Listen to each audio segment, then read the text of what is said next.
Hello my dear students, welcome back to my channel Shubham lecturer, myself Shubham Goswami.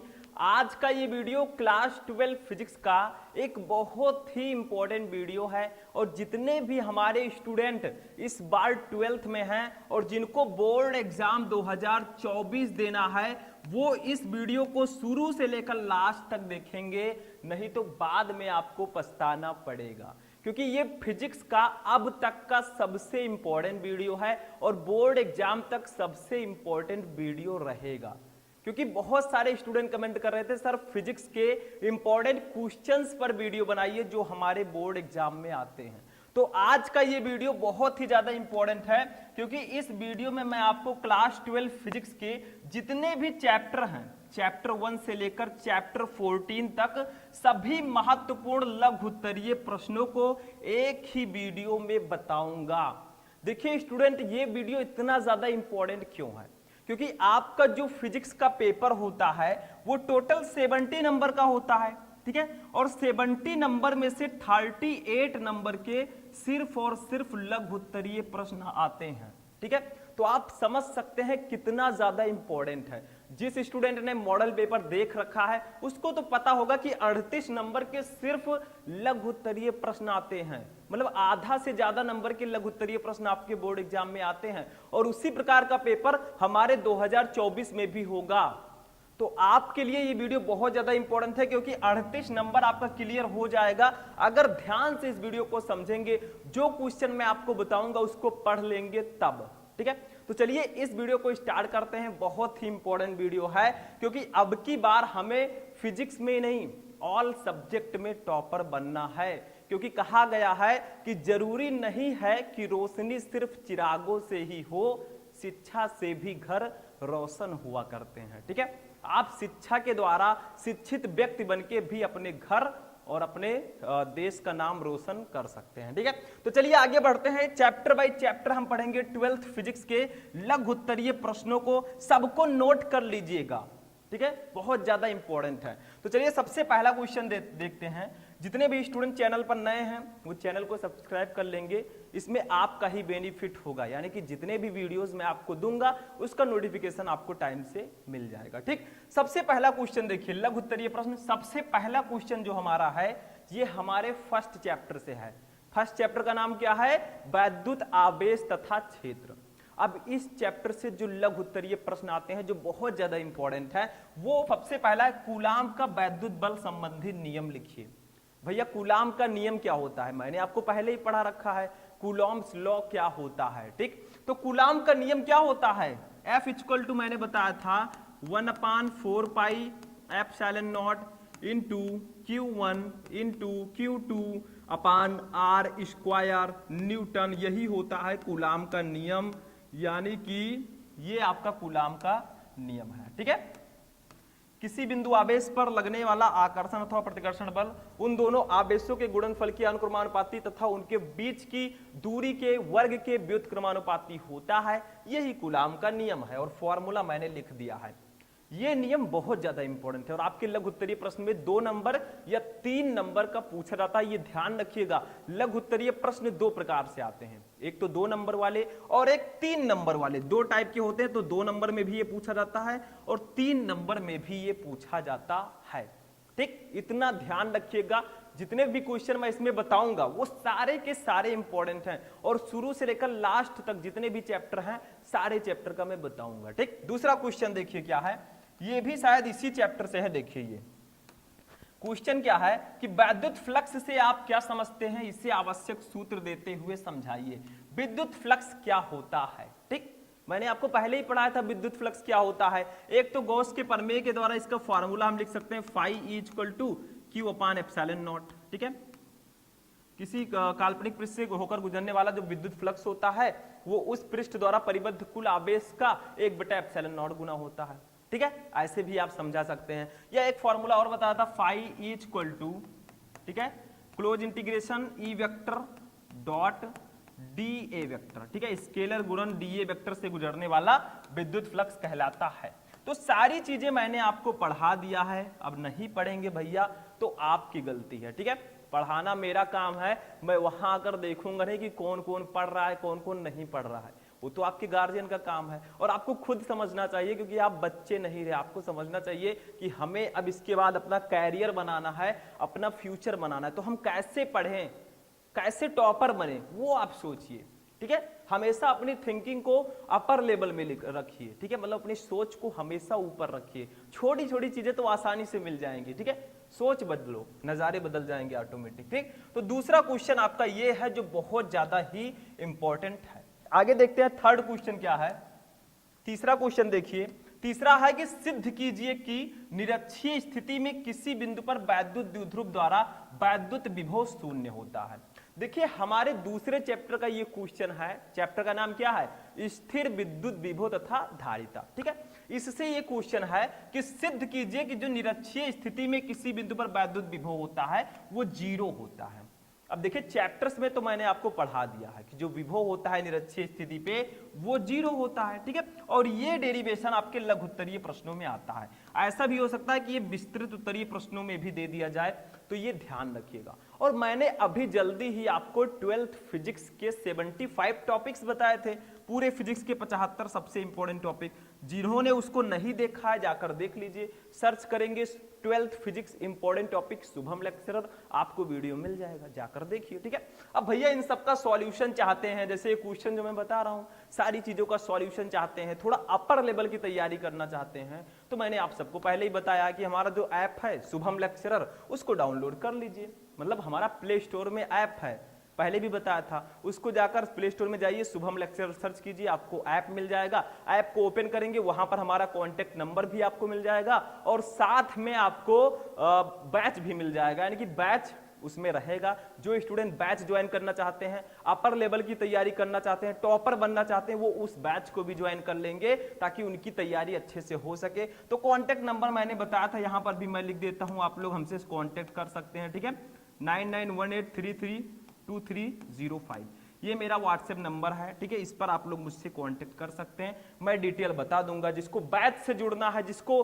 अब की बार आग लगाना है, वो सारे स्टूडेंट हमसे कांटेक्ट करेंगे। उसके बाद हम उनको आगे का रास्ता बताएंगे, कैसे बचे हुए समय में आपको तैयारी करना है ताकि आप टॉपर बन सकें। ठीक, आगे बढ़ते हैं। नेक्स्ट क्वेश्चन 4 नंबर क्वेश्चन देखिए, विभव प्रवणता से आप क्या समझते हैं? विभव प्रवणता क्या होता है? ये भी बहुत ज्यादा इंपॉर्टेंट है। ठीक है, दूरी परिवर्तन के साथ विभव परिवर्तन की दर को ही हम विभव प्रवणता कहते हैं। ठीक, ये सब मैं पढ़ा चुका हूं, यहां पर मैं आंसर बताऊंगा तो कितना लॉन्ग वीडियो हो जाएगा। ये सारे आंसर जब आपको चैप्टर्स में मिल रहे हैं, मैंने फुल चैप्टर भी पढ़ाया है, सर्च करोगे ये सारे चैप्टर के आंसर आपको मिलेंगे। तो स्मार्ट तरीके से तैयारी कीजिए। जो चीजें मैं पढ़ा चुका हूं उसको बार बार पढ़ाऊंगा तो आपका ही टाइम वेस्ट होगा, उसको आप लोग जाइए सर्च कीजिए और देखिए। इस तरह से तैयारी करेंगे तभी आप टॉपर बन पाएंगे, क्योंकि खुद से भी तैयारी करना होगा। जरूरी नहीं है कि मैं सारी चीजें आपको बता दूं। ठीक है, कुछ टॉपिक्स ऐसे भी होंगे जो आपको खुद से पढ़ने होंगे, न्यूमेरिकल्स हो गए या कुछ और चीजें, वो आपको खुद से पढ़ने होंगे। ठीक, समझ में आया? आगे देखते हैं। नेक्स्ट क्वेश्चन देखिए, 5 नंबर क्वेश्चन हमारा क्या है? देखिए, ये हमारा सेकेंड चैप्टर का ही क्वेश्चन है, स्थिर विद्युत विभव तथा धारिता का ही। देखिए, किसी वैद्युत द्विध्रुव के अक्ष यानी कि अनुदैर्ध्य स्थिति पर स्थित किसी बिंदु पर वैद्युत विभव का सूत्र स्थापित कीजिए। यानी कि विद्युत द्विध्रुव की अक्षीय स्थिति पर आपको विद्युत विभव का फॉर्मूला निकालना है। अब बहुत सारे स्टूडेंट कहेंगे सर फर्स्ट वाले चैप्टर में तो बहुत सारे डेरिवेशन थे, उसमें आपने नहीं बताया। देखिए, फर्स्ट चैप्टर के डेरिवेशन विस्तृत उत्तरीय प्रश्नों में आते हैं और उसका भी मैं जल्द वीडियो लेकर आऊंगा। पूरे चैप्टर के महत्वपूर्ण विस्तृत उत्तरीय प्रश्न कितने स्टूडेंट चाहते हैं? इस वीडियो को लाइक कीजिए ज्यादा से ज्यादा, ताकि वो वीडियो मैं जल्दी ही लेकर आऊं। ठीक है, तो वो सब विस्तृत उत्तरीय में आते हैं। जो सेकंड चैप्टर है इसमें कुछ डेरिवेशन है जो लघु उत्तरीय में भी आते हैं, जो मैं बता रहा हूं। ठीक है, तो ये 5 नंबर क्वेश्चन है। चलिए नेक्स्ट क्वेश्चन देखते हैं। अब देखिए स्टूडेंट, जो हमारा नेक्स्ट क्वेश्चन है वो क्या है? देखिए, अब तीसरे चैप्टर पर आते हैं भैया। थर्ड चैप्टर जो हमारा है उसके लघु उत्तरीय प्रश्नों को देखते हैं। देखिए, धारा घनत्व J से आप क्या समझते हैं? इसका मात्रक MKS से पद्धति में लिखिए। तो धारा घनत्व J इक्वल टू क्या होता है ये मैंने आपको बताया है चैप्टर जब मैं पढ़ा रहा था, और आगे भी मैं पढ़ाऊंगा फुल चैप्टर, टेंशन नहीं लेने का। ठीक है, तो J इक्वल टू होता है NEVD, ये मैंने बताया था। J है धारा घनत्व। ठीक है, J क्या है? धारा घनत्व। और मैंने बताया था J इक्वल टू I/A भी होता है धारा घनत्व का फॉर्मूला। ठीक, तो ये 2-3 फॉर्मूले हैं। ठीक, इस तरह से आप बहुत आसानी से निकाल सकते हैं। तो ये आपका J इक्वल टू NeVd होता है। N है नंबर ऑफ इलेक्ट्रॉन्स, इलेक्ट्रॉनों की संख्या, E है इलेक्ट्रॉन पर आवेश, Vd है ड्रिफ्ट वेलोसिटी यानी कि अपवाह वेग या अनुगमन वेग, यहां पर I धारा है, A है क्षेत्रफल एरिया। ठीक है, तो दो फॉर्मूले मैंने आपको बता दिए, इसका डेफिनेशन भी मैं बता चुका हूं और आगे भी बताऊंगा। टेंशन नहीं लेने का, जो भी टॉपिक नहीं पढ़ाएगा वो सारी चीजें पढ़ाई जाएंगी। पहले क्वेश्चन को कवर कर लें, उसके बाद क्वेश्चन का सीरीज चलाएंगे, पूरे सीरीज में सारे क्वेश्चन का आंसर हम पढ़ेंगे। ठीक, चलिए आगे बढ़ते हैं। नेक्स्ट क्वेश्चन 7 नंबर क्वेश्चन देखिए क्या है, किसी सेल के विद्युत वाहक बल से क्या तात्पर्य है, यानी कि what the electromotive force, EMF क्या होता है, विद्युत वाहक बल क्या होता है सेल का। ये भी बहुत ज्यादा इंपॉर्टेंट क्वेश्चन है, इसको भी नोट कर लीजिएगा। आगे आगे मैं आंसर बताता रहूंगा, बस आप लोग नोट करते हुए चलिए जो मैं क्वेश्चन बता रहा हूं। ठीक है, और नोट्स भी मैं आपको दे रहा हूं, मैंने बताया शुभम लेक्चरर ऐप में सारे नोट्स आपको मिल जाएंगे, चाहे वो लघु उत्तरीय हो चाहे विस्तृत उत्तरीय हो, तो जाकर डाउनलोड कीजिए, देर मत कीजिए। ठीक है, 8 नंबर देखिए, किसी चालक में प्रवाहित धारा तथा इसमें मुक्त इलेक्ट्रॉनों के अपवाह वेग में संबंध स्थापित कीजिए। देखिए, अपवाह वेग को ही हम अनुगमन वेग भी कहते हैं, दोनों सेम ही है और दोनों का इंग्लिश सेम है, ड्रिफ्ट वेलोसिटी। ठीक है, तो आपको करना क्या है, किसी चालक में प्रवाहित धारा तथा मुक्त इलेक्ट्रॉनों के अनुगमन वेग में संबंध निकालना है। तो देखिए I इक्वल टू होता है NeAVd। ठीक, ये I इक्वल टू फॉर्मूला होता है। ठीक, ये आपका फॉर्मूला होता है, लेकिन आपको संबंध निकालना है तो इसको प्रूफ करना पड़ेगा। ठीक, प्रूफ करना पड़ेगा। मैंने डायरेक्टली तो बता दिया कि I इक्वल टू NeAVd होता है। अब देखिए I और Vd में हमें रिलेशन निकालना था, हमने फॉर्मूला बता दिया। N क्या है, नंबर ऑफ इलेक्ट्रॉन, E है इलेक्ट्रॉन पर आवेश, A है एरिया, Bd है ड्रिफ्ट वेलोसिटी, I है धारा, बस। ठीक, लेकिन रिलेशन तो मैंने बता दिया, फॉर्मूला मैंने बता दिया, इसको प्रूफ भी मैं ही करवाऊंगा लेकिन नेक्स्ट क्लास में। ठीक, तो ये हो गया आपका। नेक्स्ट देखिए 9 नंबर देखिए क्या है, विशिष्ट प्रतिरोध की परिभाषा लिखिए। विशिष्ट प्रतिरोध क्या होता है, ठीक है, मैंने बताया था विशिष्ट प्रतिरोध को हम रो से डिनोट करते हैं। रो इक्वल टू होता है RA/L। ठीक है, RA/L ये होता है। ठीक, तो ये होता है आपका विशिष्ट प्रतिरोध। ठीक है, विशिष्ट चालकता पूछा जाएगा तो विशिष्ट प्रतिरोध की व्युत्क्रम को ही हम विशिष्ट चालकता कहते हैं। ठीक, समझ में आ गया। तो इसका मात्रक क्या होगा अगर निकाला जाए, R है प्रतिरोध, प्रतिरोध का मात्रक ओम, A है क्षेत्रफल, क्षेत्रफल का मात्रक मीटर स्क्वायर, ऊपर ओम मीटर स्क्वायर है, नीचे है L, ये है लंबाई, इसका मात्रक मीटर, तो 1 मीटर स्क्वायर से मीटर कट हो जाएगा, इसका मात्रक ओम मीटर हो जाएगा। ठीक, बस हो गया, सिंपल सा है। चलिए आगे बढ़ते हैं। 10 नंबर क्वेश्चन देखते हैं। सारे लघु उत्तरीय प्रश्नों को हम पढ़ रहे हैं। अब ये क्वेश्चन जो है भैया, ये हमारे नेक्स्ट चैप्टर से है, चुंबकत्व, गतिमान आवेश एवं चुंबकत्व, या फिर चुंबकत्व एवं द्रव्य से शायद है। ठीक है, देखिए क्योंकि गतिमान आवेश और चुंबकत्व से ज्यादातर न्यूमेरिकल्स आते हैं, और देखिए इस वीडियो में मैंने न्यूमेरिकल्स को ज्यादा लिया नहीं है, न्यूमेरिकल्स आपको अलग से पढ़ने होंगे, और लघु उत्तरीय प्रश्नों में न्यूमेरिकल्स भी आते हैं, ये आप ध्यान में रखिएगा। न्यूमेरिकल्स को मिस नहीं करना है, क्योंकि फिजिक्स में न्यूमेरिकल्स ना हो ऐसा हो ही नहीं सकता। ठीक, तो देखिए चुंबकीय आघूर्ण की परिभाषा लिखिए, ये भी बहुत इंपॉर्टेंट क्वेश्चन है, ये भी आपको पढ़कर जाना है बोर्ड एग्जाम में। ठीक, नेक्स्ट क्वेश्चन देखते हैं, ये शायद हमारे चुंबकत्व एवं द्रव्य का क्वेश्चन है। ये हमारे चौथे चैप्टर का क्वेश्चन है, यानी कि जो हमारा गतिमान आवेश एवं चुंबकत्व चैप्टर है उससे क्वेश्चन है। देखिए बहुत इंपॉर्टेंट है। बायो-सेवर्ट का नियम समझाइए। इस नियम का उपयोग करके एक वृत्ताकार धारावाही कुंडली के केंद्र पर चुंबकीय क्षेत्र के लिए व्यंजक का निगमन कीजिए। यानी कि बायो-सेवर्ट का नियम क्या होता है वो आपको समझाना है, और इस नियम का उपयोग करके एक समान वृत्ताकार धारावाही कुंडली के केंद्र पर चुंबकीय क्षेत्र के लिए व्यंजक निकालना है। ये क्वेश्चन विस्तृत उत्तरीय प्रश्न में भी आता है, और लघु उत्तरीय प्रश्नों के जो 3 नंबर वाले क्वेश्चन है उसमें भी दिया जाता है। ठीक है, तो ये बहुत इंपॉर्टेंट है, हमारे चौथे चैप्टर का ये क्वेश्चन है। ठीक है, आगे बढ़ते हैं। नेक्स्ट क्वेश्चन 12 नंबर देखिए, चुंबकत्व के परमाणुवीय मॉडल की व्याख्या कीजिए।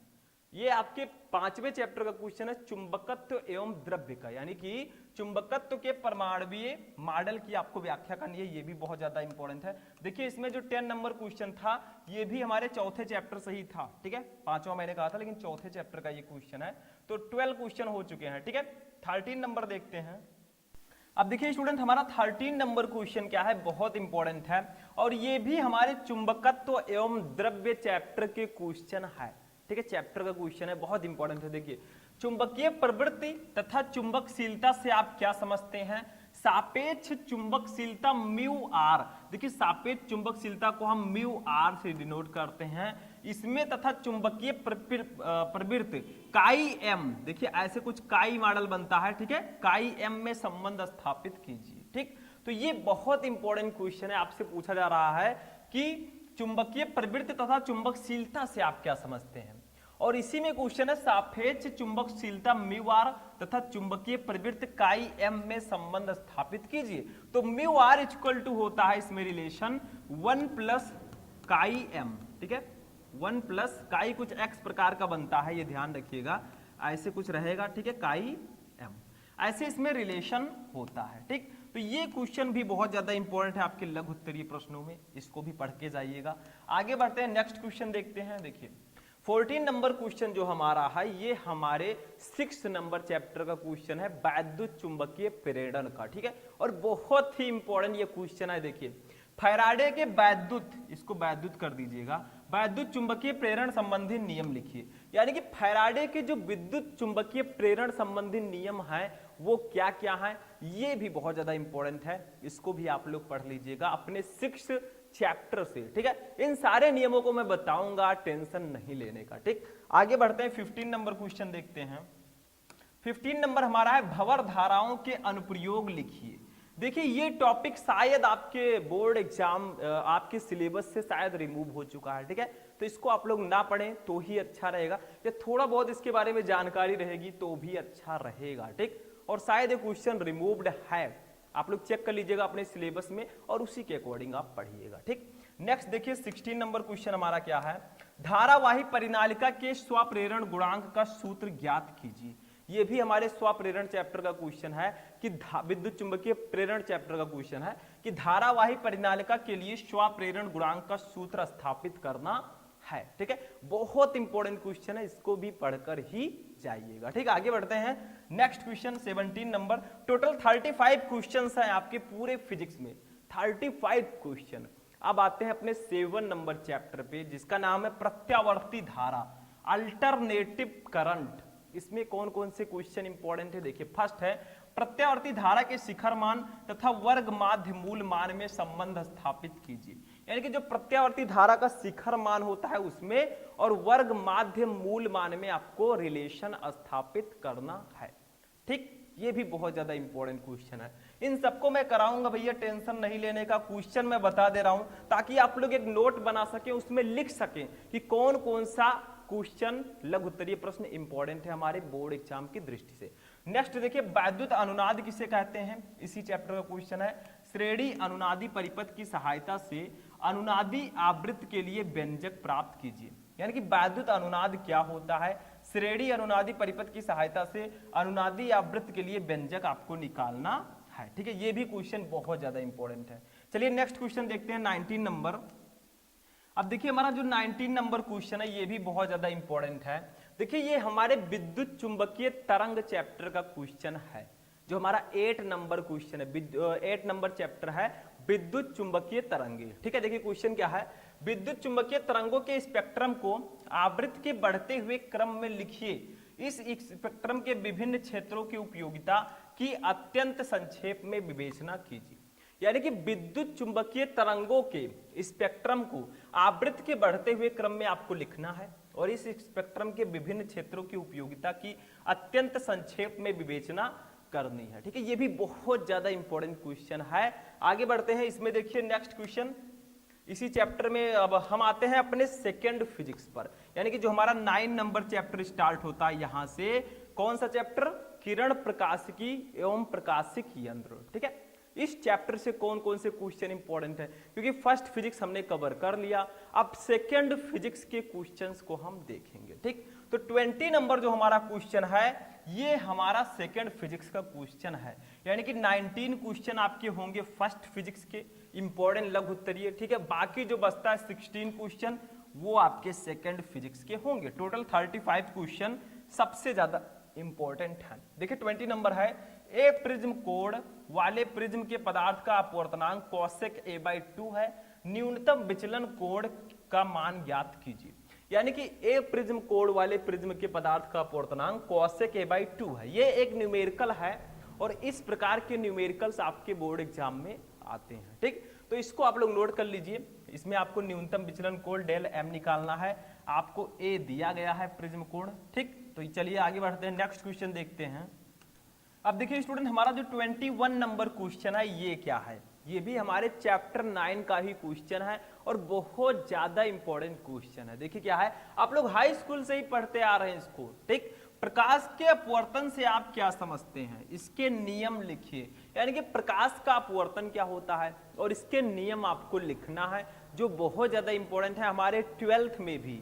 यानी कि 12th के जो 9 नंबर चैप्टर है किरण प्रकाशिकी एवं प्रकाशिकी यंत्र, इस चैप्टर में ये क्वेश्चन बोर्ड एग्जाम में आता है। ठीक है, क्योंकि अपवर्तन परावर्तन ये सब हाई स्कूल में भी आपने पढ़ा था। ठीक, वही चीजें यहाँ पर भी थोड़ा अपर लेवल की दी गई हैं, लेकिन बहुत इजी है, आप लोग ध्यान से पढ़िएगा। और इस चैप्टर में भी कुछ डेरिवेशंस हैं जो बहुत ज्यादा इंपॉर्टेंट हैं और वो भैया विस्तृत उत्तरीय प्रश्नों में आते हैं। ठीक है, आगे बढ़ते हैं। 22 नंबर देखिए, ये देखिए, ये आपका जो क्वेश्चन है ये अब आता है आपके 10 नंबर क्वेश्चन, किरण प्रकाशिकी से ये क्वेश्चन है। देखिए, अब देखिए इसमें कुछ ऐसे क्वेश्चंस भी हैं जो छूट रहे हैं, तो ऐसा नहीं है कि आप उनको ना पढ़ें। अगर आपको टॉपर बनना है तो आपको उनको पढ़ना ही होगा, अगर आपको 90+ लाना है तो आपको उसको पढ़ना ही होगा। ठीक है, क्योंकि बहुत सारे न्यूमेरिकल्स हैं जो मैं इसमें नहीं बता रहा हूं, कुछ टॉपिक्स और भी हैं जो मैं नहीं बता रहा हूं, तो उसको आप लोग पढ़िएगा। क्योंकि मैंने बताया जो टॉपर होता है वो पूरी तरह अपने टीचर पर ही डिपेंड नहीं रहता, वो सेल्फ स्टडी भी करता है, सो आपको करना पड़ेगा। ठीक है,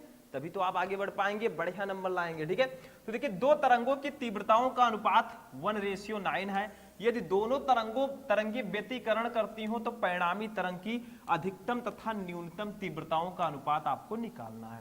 आई मैक्स रेशियो अपान आई मिन आपको निकालना है। ठीक है, तो बहुत इजी है, ये मैं आपको न्यूमेरिकल जल्दी ही बताऊंगा। तो इस प्रकार के न्यूमेरिकल्स आपके तरंग प्रकाश की चैप्टर से आते हैं, ये ध्यान रखिएगा। ठीक है, आगे बढ़ते हैं। 23 नंबर देखते हैं।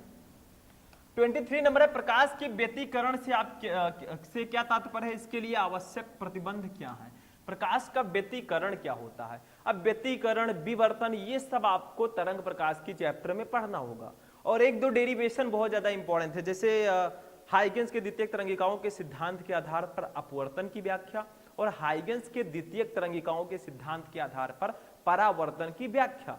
ये दोनों डेरिवेशन विस्तृत उत्तरीय प्रश्नों में बहुत ज्यादा आते हैं, तो इनको क्लियर करके ही रहिएगा। ठीक है, तो ये प्रकाश के व्यतिकरण क्या होता है, इसके लिए आवश्यक प्रतिबंध क्या है, ये भी बहुत ज्यादा इंपॉर्टेंट है, लघु उत्तरीय प्रश्नों में आते हैं, तो इसको पढ़कर ही जाना है एग्जाम देने। ठीक, आगे बढ़ते हैं। नेक्स्ट क्वेश्चन, व्यतिकरण तथा विवर्तन में क्या अंतर है, यानी कि व्यतिकरण और विवर्तन में डिफरेंस क्या होता है, ये भी आता है। ठीक, तो इसको भी पढ़ लीजिएगा। सारी चीजें मैं बहुत सारे इंपॉर्टेंट क्वेश्चन आपको बता चुका हूं और आगे भी बताऊंगा, टेंशन मत लीजिएगा। सिलेबस पढ़ा जाएगा, उसमें भी ये सारे टॉपिक कवर किए जाएंगे। आगे देखिए 25 नंबर क्या है, प्रकाश वैद्युत प्रभाव के नियम लिखिए। अब ये 11 नंबर चैप्टर का क्वेश्चन है, जिसका नाम है विकिरण एवं द्रव्य की द्वैत प्रकृति। इस चैप्टर का ये क्वेश्चन है। क्वेश्चन क्या है कि प्रकाश वैद्युत प्रभाव के नियम लिखिए या प्रकाश विद्युत उत्सर्जन के नियम लिखिए, दोनों सेम ही है, प्रकाश विद्युत प्रभाव या प्रकाश विद्युत उत्सर्जन। मैंने बताया था कि जब कोई तरंग किसी धातु पर गिरती है तो उससे बहुत सारे इलेक्ट्रॉन उत्सर्जित होने लगते हैं, इसी घटना को हम लोग प्रकाश विद्युत उत्सर्जन कहते हैं। जो उसमें से इलेक्ट्रॉन निकलते हैं उसको फोटो इलेक्ट्रॉन कहते हैं और इस पूरी घटना को हम प्रकाश विद्युत उत्सर्जन कहते हैं या प्रकाश वैद्युत प्रभाव कहते हैं। लेकिन आखिर कब इलेक्ट्रॉन निकलेगा, कितनी आवृत्ति की होनी चाहिए, तीव्रता कितनी होनी चाहिए, ये सब प्रकाश वैद्युत प्रभाव के नियम में बताया जाता है। ठीक, आगे बढ़ते हैं। नेक्स्ट, प्रकाश विद्युत उत्सर्जन के लिए शर्तों का उल्लेख कीजिए, यानी कि जो प्रकाश विद्युत उत्सर्जन के लिए शर्त हैं वो आपको बताना है, ये भी इंपॉर्टेंट है विकिरण एवं द्रव्य की द्वैत प्रकृति चैप्टर में। नेक्स्ट देखिए, कार्यफलन तथा देहली आवृत्ति की व्याख्या कीजिए। कार्यफलन क्या होता है और देहली आवृत्ति क्या होता है। ठीक है, यानी कि मैंने बताया जब कोई प्रकाश किसी धातु की सतह पर गिरता है तो उससे प्रकाश इलेक्ट्रॉनों का उत्सर्जन होने लगता है। इसी को हम लोग बोलते हैं प्रकाश विद्युत उत्सर्जन या प्रकाश विद्युत प्रभाव। अब कार्यफलन क्या होता है, देहली आवृत्ति क्या होता है, थोड़ा सा समझ लेते हैं। देहली आवृत्ति का मतलब आपतित प्रकाश की वह न्यूनतम आवृत्ति जो किसी धातु से प्रकाश इलेक्ट्रॉनों का उत्सर्जन कर सके, उसे हम देहली आवृत्ति कहते हैं। यानी कि जो प्रकाश आकर धातु पर गिरी है उसकी इतनी ज्यादा आवृत्ति होनी चाहिए कि वो प्रकाश इलेक्ट्रॉनों का उत्सर्जन कर सके, उसी को हम कहेंगे देहली आवृत्ति। कार्यफलन क्या होता है, आपतित प्रकाश की वह न्यूनतम ऊर्जा जो किसी धातु से प्रकाश इलेक्ट्रॉनों को उत्सर्जन कर सके, वो उस पदार्थ की कार्यफलन कहलाएगी। ठीक है, आगे बढ़ते हैं। नेक्स्ट देखिए, ऐसे देहली तरंगदैर्घ्य पूछा जाएगा तो आपतित प्रकाश की वह न्यूनतम तरंगदैर्घ्य जो किसी धातु की सतह से प्रकाश इलेक्ट्रॉनों का उत्सर्जन कर सके, उसे देहली तरंगदैर्घ्य कहेंगे। बस हो गया। डेफिनेशन बनाना आना चाहिए, कैसे आप लोग एक फिगर एक टॉपिक की सहायता से डेफिनेशन को क्रिएट कर सकते हैं, वो आपके अंदर प्रॉपर्टी होनी चाहिए। नेक्स्ट क्वेश्चन, द्रव्य तरंगे क्या है, द्रव्य तरंगों की तरंगदैर्घ्य का सूत्र लिखिए। ये भी हमारे विकिरण एवं द्रव्य की द्वैत प्रकृति चैप्टर का क्वेश्चन है। तो अब तक देखा गया कि जो सबसे इंपॉर्टेंट चैप्टर निकल कर आया है वो 11 नंबर चैप्टर हमारा विकिरण एवं द्रव्य की द्वैत प्रकृति। इस चैप्टर से लघु उत्तरीय प्रश्न आने के चांसेस ज्यादा हैं, ये ध्यान रखिएगा। 29 नंबर देखिए, हाइड्रोजन परमाणु के लिए बोर की परिकल्पनाएं लिखिए। अब ये हमारा 12 नंबर चैप्टर है जिसका नाम है परमाणु। ठीक है, परमाणु। तो हाइड्रोजन परमाणु के लिए बोर की परिकल्पनाएं क्या हैं, बोर ने कौन सी परिकल्पना दी थी हाइड्रोजन परमाणु के लिए, ये आपको बतानी है। ये भी बहुत ज्यादा इंपॉर्टेंट है। ठीक है, नेक्स्ट क्वेश्चन देखिए 30 नंबर। देखिए, नाभिकीय संलयन से क्या तात्पर्य है, ये हमारे 13 नंबर चैप्टर से शायद क्वेश्चन है। ठीक है, जो हमारा नाभिक चैप्टर है, नाभिकीय संलयन से आप क्या समझते हैं, नाभिकीय संलयन, नाभिकीय विखंडन, ये सब इसमें आता है, बंधन ऊर्जा, इन सबको आप लोग पढ़कर जाइएगा। That's a most important topic. Next question देखिए, कुछ स्टूडेंट जो नए नए हैं वो सोच रहे होंगे सर ये सब क्या बता रहे हैं। देखिए, अभी आप चैप्टर पर पहुंचे हैं नहीं, उस चैप्टर पे तो समझ में नहीं आएगा। जैसे जैसे टाइम बीतता जाएगा, एग्जाम नजदीक आएगा, ये सारी चीजें आपको समझ में आ जाएंगी कि आखिर मैं बता क्या रहा हूँ। ठीक, अभी तो लोग सोच रहे होंगे अरे सर बोलते जा रहे हैं, पता नहीं क्या है। ठीक है, लेकिन यही सब आगे इंपॉर्टेंट होंगे। नेक्स्ट देखिए, द्रव्यमान क्षति से क्या तात्पर्य है, द्रव्यमान क्षति क्या होता है, ये भी हमारे नाभिक चैप्टर का बहुत ही इंपॉर्टेंट क्वेश्चन है। ठीक है, तो इसको भी आप लोग कर लेंगे नोट। ठीक, नेक्स्ट क्वेश्चन देखते हैं 32 नंबर। देखिए, नाभिकीय रिएक्टर की रचना व कार्यविधि लिखिए। ये भी बहुत ज्यादा इंपॉर्टेंट है 13 नंबर चैप्टर से। नेक्स्ट क्वेश्चन देखिए 33 नंबर। अब आते हैं अपने लास्ट चैप्टर 14 नंबर चैप्टर पर, अर्धचालक पर। इसमें सबसे पहला क्वेश्चन जो इंपॉर्टेंट है, ऊर्जा बैंड के आधार पर चालक, अचालक एवं अर्धचालकों में अंतर स्पष्ट कीजिए। यानी कि ऊर्जा बैंड के आधार पर आपको conductor, non conductor and semi conductor में डिफरेंस बताना है। यानी कि चालक, अचालक और अर्धचालक में डिफरेंस बताना है ऊर्जा बैंड के आधार पर। ठीक, ये भी बहुत इंपॉर्टेंट है। 34 नंबर देखिए, फोटोडायोड की संरचना एवं कार्यविधि का वर्णन कीजिए। फोटोडायोड क्या होता है, इसकी संरचना और इसकी कार्यविधि बतानी है। That's the most important. और सबसे लास्ट क्वेश्चन जो हमारा है 35 नंबर, एलईडी क्या है, इसका सिद्धांत समझाइए। एलईडी में प्रयोग में आने वाले किसी अर्धचालक का नाम लिखिए। एलईडी जो लाइट इमेटिंग डायोड होता है, प्रकाश उत्सर्जक डायोड, ये क्या होता है, ये भी बहुत ज्यादा इंपॉर्टेंट क्वेश्चन है। एलईडी आप लोग जानते होंगे, एलईडी बल्ब का भी यूज करते हैं। ठीक है, वही वाली एलईडी है। तो आखिर ये है क्या, इसका सिद्धांत क्या है और इसमें प्रयोग आने वाले अर्धचालक का नाम क्या है। ठीक, तो ये थे आपके 12th फिजिक्स के चैप्टर 1 से लेकर चैप्टर 14 तक टोटल 35 क्वेश्चन। कितने क्वेश्चन थे, टोटल के 35 क्वेश्चन। इनको लघु उत्तरीय प्रश्न वो भी इनको तैयार कर लीजिएगा। अगर आपको 38 में 38 लाना है तो इनको तो तैयार ही कर लेना है बिल्कुल से, क्योंकि ये बहुत ज्यादा इंपॉर्टेंट है। बाकी जो बचता है न्यूमेरिकल ये टॉपिक, उसको भी पढ़ लीजिएगा, तभी आप 38 में 38 आप ला पाएंगे। ठीक है, तो आज का ये इंटरेस्टिंग जो क्लास है वो हमारा यहीं पर फिनिश होता है। ठीक है, कैसा लगा आपको ये क्लास कमेंट करके बताइएगा। अपने दोस्तों के साथ जो आपके क्लास में उनको भी ये वीडियो शेयर कीजिएगा ताकि इसका बेनिफिट उसको भी मिल सके। तो चलिए हम मिलते हैं नेक्स्ट वीडियो में नेक्स्ट टॉपिक के साथ, तब तक के लिए जय हिंद।